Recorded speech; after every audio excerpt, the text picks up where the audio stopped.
Well, hello again, everyone, and welcome back to the Eureka Centre in UCC.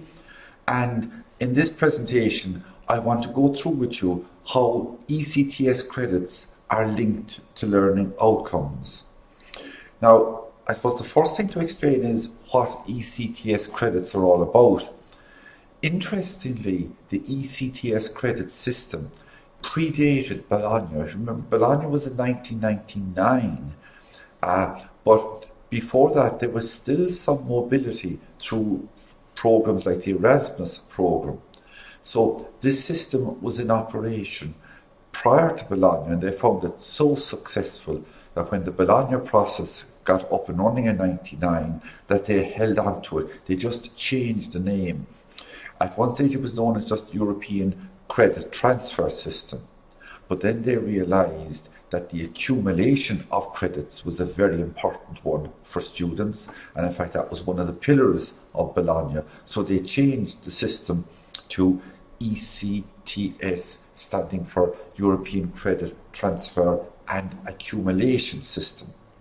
And the whole idea of modularisation was also brought in, the self-contained fraction of the students' programme. And each module having to have a set of learning outcomes, and each module accompanied by a certain number of ECTS credits. So the whole package came together very neatly indeed, and all universities, including our own, changed from an old unit system to a modularised system with ECTS credits attached to each module. Now, in the ECTS User's Guide, it does emphasise the fact that ECTS is based around module learning outcomes. In other words, outcome-based qualification frameworks. And as with learning outcomes, ECTS credits are also a cornerstone of the Bologna process.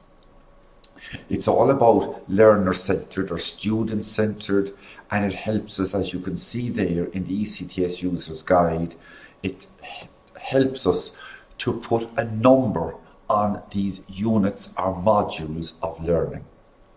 Now, the most important point about ECTS credits is that they're based on workload of students, not numbers of lectures or numbers of seminars. It's all about workload. And we'll have a closer look at that now in a moment.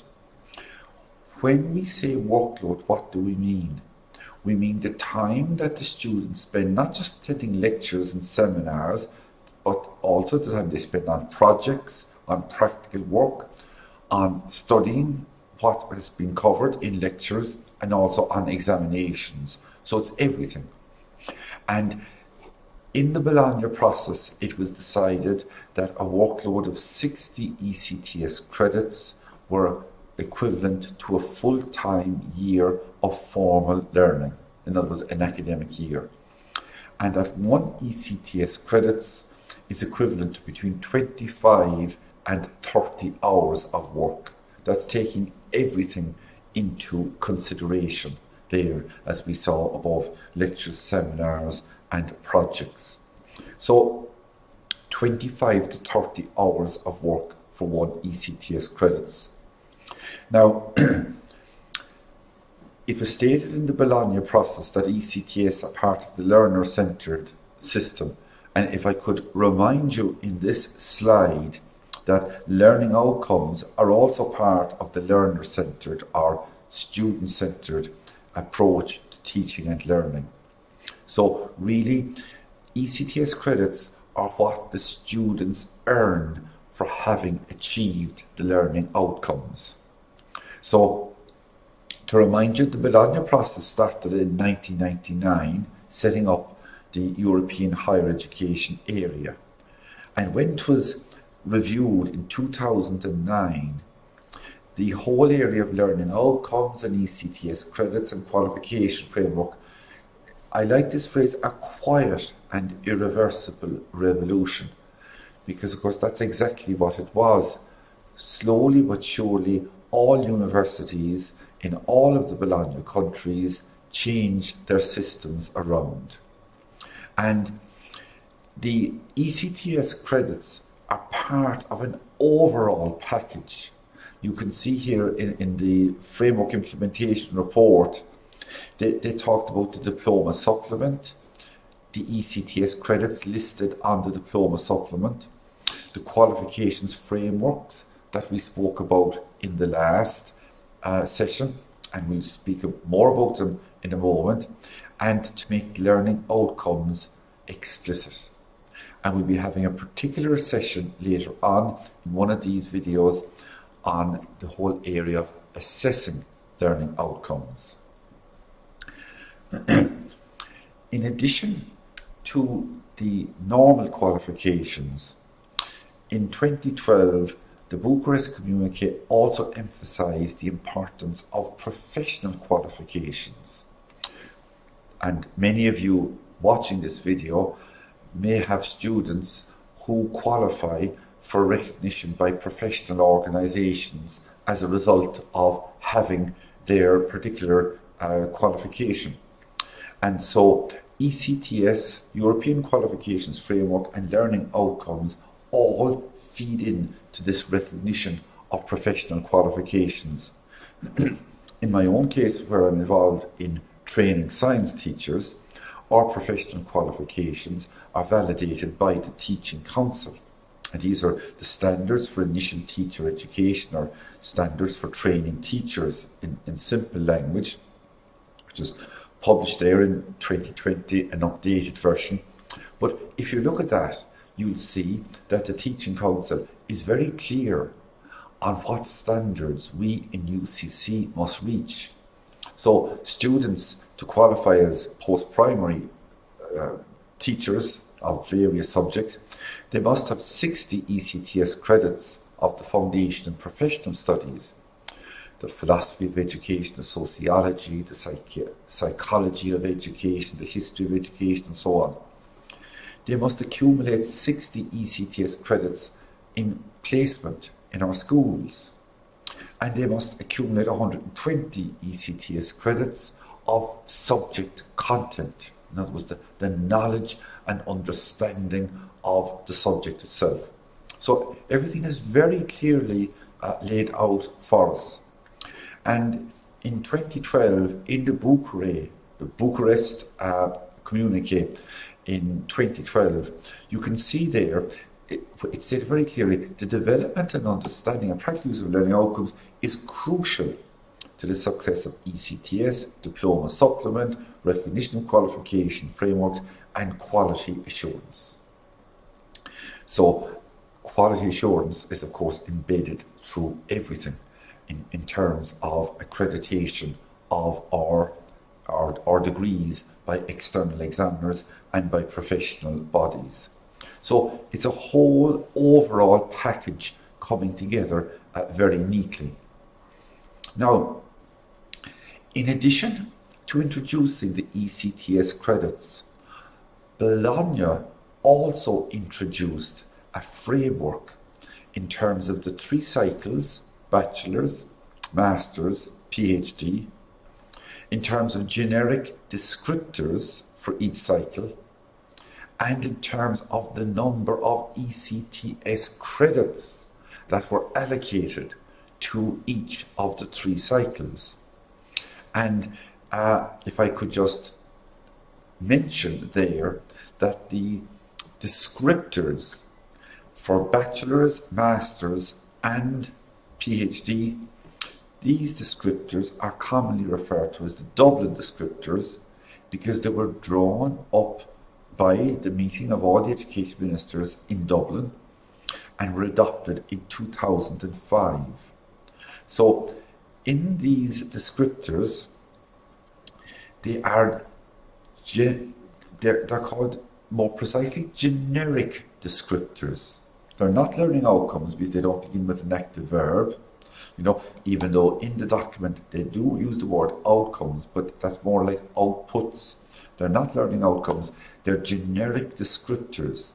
Okay. And as you can see there, for the first cycle qualification, they say students must have accumulated between 180 and 240. So it's either a 3-year degree or a 4-year degree. And these are the generic descriptors for a bachelor's degree.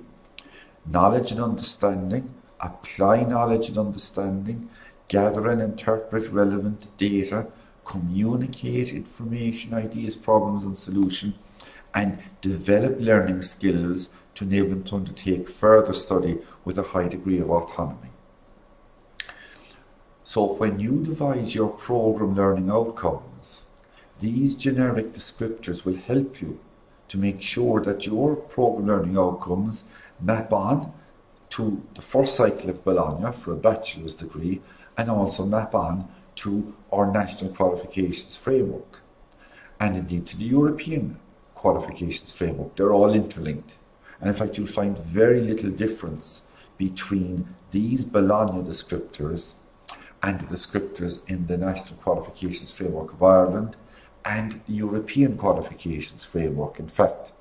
And remember, these generic descriptors, by definition, have to be very general, because they're broad, general statements to apply to every subject, on every course, in every university, in every one of the countries that have signed up to Bologna.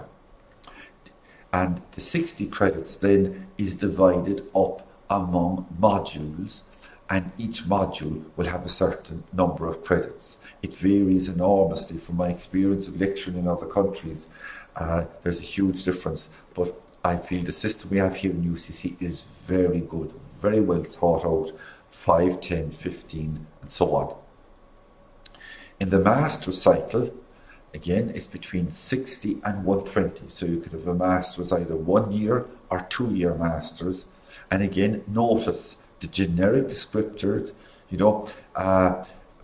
providing a basis, knowledge and understanding, providing a basis or opportunity for originality in developing or applying ideas. They can apply knowledge and understanding in unfamiliar environments, integrating knowledge, communicating conclusions, and so on. And that's worth between 60 and 120. And in the third cycle, the doctoral cycle, they didn't specify the number of ECTS credits there for obvious reasons, because it could very much depend on the type of doctoral studies a person was undertaking or the length of time they were spending on it. But again, the generic descriptors are built upon the generic descriptors at master's level. That's the third cycle. And so to summarise, the bachelor's degree, 3 or 4, master's degree, 1 or 2, doctoral degree, 3 years, full-time. But as we all know, that is quite flexible. And the Dublin descriptors are the generic descriptors used. So what can you say? We could say that the ECTS credit system is like the common currency for education. It's what students get when they achieve the learning outcomes. And learning outcomes are really the common language for education. What students receive is the currency. And the great advantage of the ECTS system is that you have comparability across a whole range of different countries, and it doesn't matter whether it's full-time or part-time. Once you accumulate the ECTS credits, you will of course be rewarded with your degree or diploma. So to summarise it, ECTS credits, European Credit Transfer and Accumulation System. ECTS credits are based on workload with 60 for the whole year and 1 ECTS credit between 25 and 30 hours. Learning outcomes and ECTS credits are really among the pillars or cornerstones of the Bologna process, and we can think of the ECTS credit system being the currency for education, the reward that the students get for achieving the learning outcomes of the programme and of the modules. So thanks again for sticking with me until the final slide. I hope you'll find that helpful. God bless you all, and we'll end at this stage.